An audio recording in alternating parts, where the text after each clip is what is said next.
Karena gue yakin uang itu nggak habis. Gara-gara uang itu tidak habis, makanya Agus melaporkan uangnya Agus masih digelapkan, masih ditahan.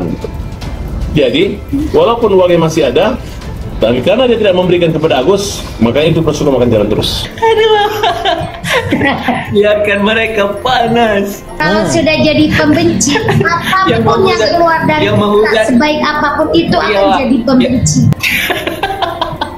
Jadi satu sebaik kuncinya, apapun Wawa tetap abaikan. Mereka menggelegar.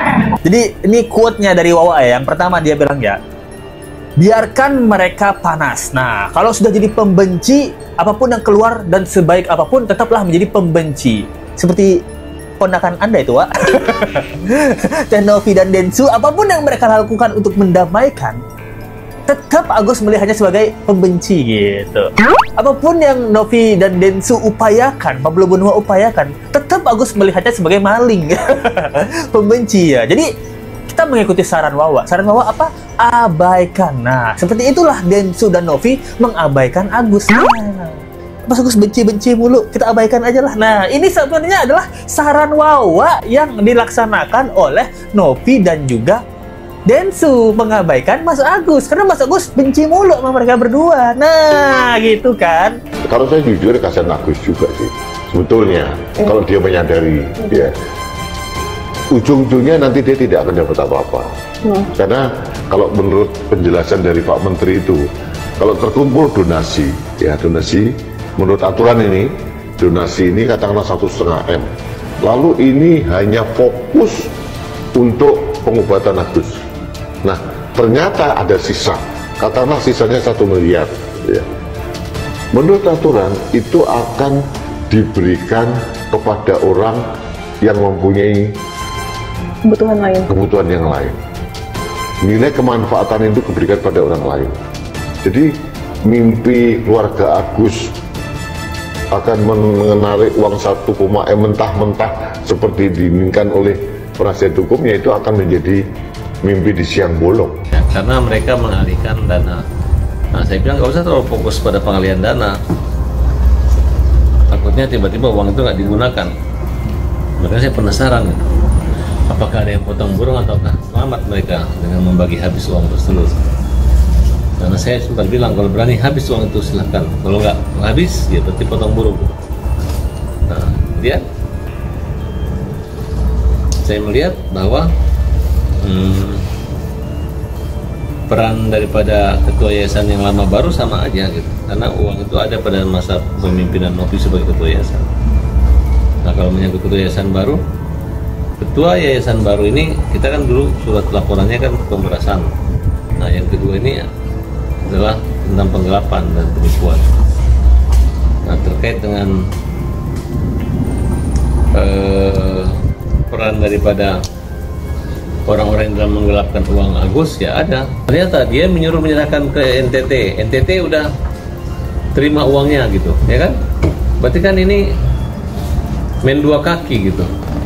Bukannya membantu orang buta, tapi menyiksa atau memeras orang buta namanya. Karena Agus buta ini, dia harusnya tenang hidup berobat gitu, tapi dia ejek-ejek. Dari awal Densu sudah mengatakan bahwa kalau uang ini siapa yang ambil, termasuk Novi, dia akan sikat dan dia akan ganti uang pribadi. Nah, tapi persoalan hukum tidak segampang itu. Lu habisin uang untuk, walaupun untuk apa, mau untuk sosial, selama lu habiskan dan tidak diaudit dan tidak dipertanggungjawabkannya, lu nggak bisa bilang nanti gua ganti, enggak. Laporan kasus dugaan pencemaran nama baik dari korban penyiraman air keras di Cangkrang, M. Agus Salim, 32 tahun, telah diterima oleh Polda Metro Jaya.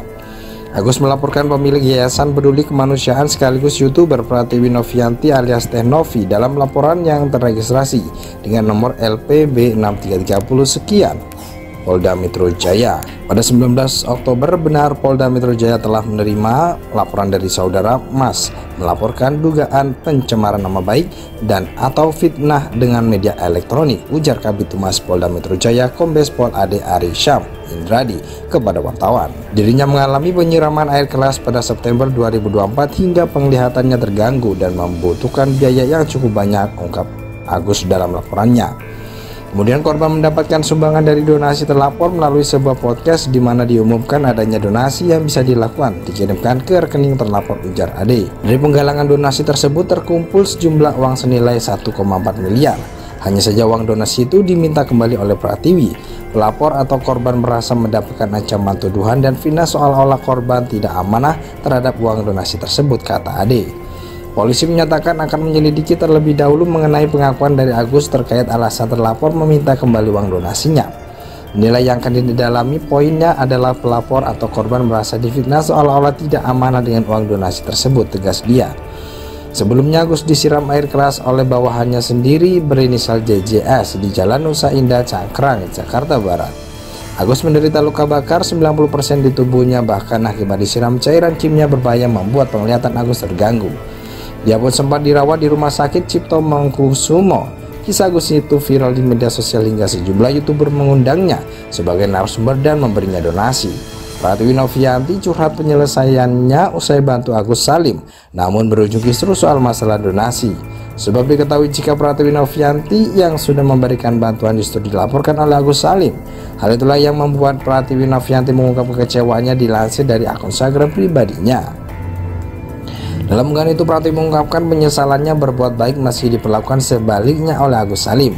Pratiwi Novianti lantas mengatakan jika tak semua orang tahu cara menghargai dan berterima kasih meski sudah dibantu. Gak pernah nyesel memperlakukan orang lain sebaik mungkin, tapi pelajaran yang didapat adalah gak semua orang tahu cara menghargai dan berterima kasih, tulisnya dalam unggahannya. Meski demikian, Pratiwi Novianti mengaku tak akan membalas perbuatan Agus Salim yang tega melaporkannya. Buat apa balas dendam, orang jahat itu bisa hancur dengan sendirinya, tulis sebuah kalimat dalam unggahan lain. Sementara sebelumnya Pratiwi Novianti tak coba buatkan dirinya dalam menghadapi masalah. Ia menyebut jika musuh hadir karena dirinya merupakan orang penting yang mendapatkan cobaan. Dilansir dari akun Instagramnya @pratiwinovianti. Dalam story terbarunya, Pratiwi Novianti mengunggah ulang sebuah kutipan bijak. Pratiwi Novianti memberikan support terhadap dirinya untuk menghadapi masalah yang menerpa. Jika tidak ada yang menganggapmu musuh, itu berarti kamu tidak terlalu penting, jelasnya. Jika tidak ada yang menganggapmu sebagai ancaman, itu berarti kamu tidak terlalu kuat. Jika tidak ada yang membicarakanmu di belakang, itu berarti kamu tidak terlalu menonjol, sambungnya.